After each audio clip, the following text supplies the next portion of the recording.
જય માતાજી મિત્રો જુઓ આપણે આ મકાન તો 50x50 છે, પણ જેનો પેલો આપણે માળ કરેલો છે એ માળ આપણે 26x50 કરેલો છે, અને એમાં આપણે તમે જુઓ કે તમે હાલ આપણે સજુ ભરેલું છે.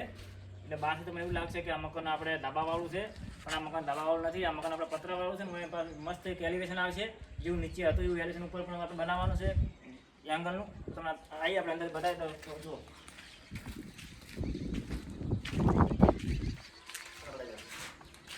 તો જો આપણે નીચે પત્ર છે અને આપણે મારવાનું છે સિમેન્ટ શીટ. પત્ર બતાવી ભાઈ, સિમેન્ટ શીટ મારવાની છે એટલે સીધું તમને જેવું લાગશે કે આ મકાન આપણે ઓલરેડી કે એવું લાગશે કે ધાબાવાળું છે.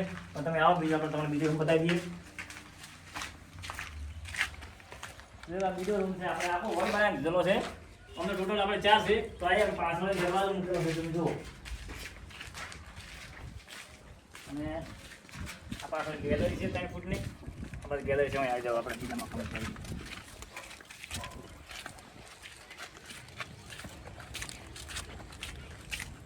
આપણે આ એક હોલ છે અને એક આપણે બાજુનો હોલ છે. અને તમને જો બતાવી દઈએ કે બે બાજુ